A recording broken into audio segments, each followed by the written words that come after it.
Грчкиот парламент донесе закон со кој се воведуваат нови построги процедури за добивање азил. Законот вклучува построги политики за притвор за оние што влегуваат во земјата и бараат азил во Европската унија. Исто така се шират плановите за депортирање на мигрантите во нивните матични земји. Говорејќи на дебатата во парламентот, грчкиот премиер Киријакос Мицотакис изнесе детали за новиот систем за азил. Στο εξής, κάθε αίτηση θα πρέπει να εξετάζεται μέσα σε 6 μήνες, αντί για 9 που ίσχυε μέχρι σήμερα. Και η απόφαση θα πρέπει να δίνεται στον ενδιαφερόμενο εντός 10 ημερών, αντί για 20.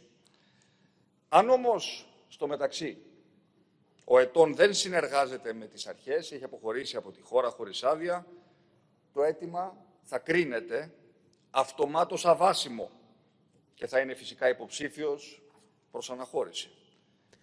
Мицотакис додаде дека новиот систем го поедноставува и скратува доделувањето азил на оригиналните бегалци и им дава приоритет на ранливите групи луѓе. Новите процедури беа критикувани од комесарката на Советот на Европа за човекови права Дуња Мијатовиќ. Таа по 5-дневниот престој во Грција на пресконференција во Атина оцени дека тие се дополнителен товар врз луѓето за да може да докажат дали се жртви на терор и насилство.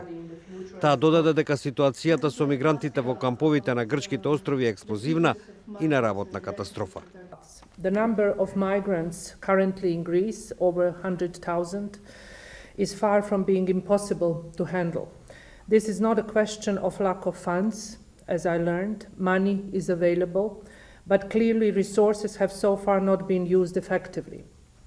Грчките власти се обедуваат да се справат со наглиот пораст на бројот на пристигнувања во текот на летните месеци на Лесбос и на другите острови во Егејско море, каде што камповите финансирани од Европската унија се сериозно пренатрупани и се почесто се зафатени со немири.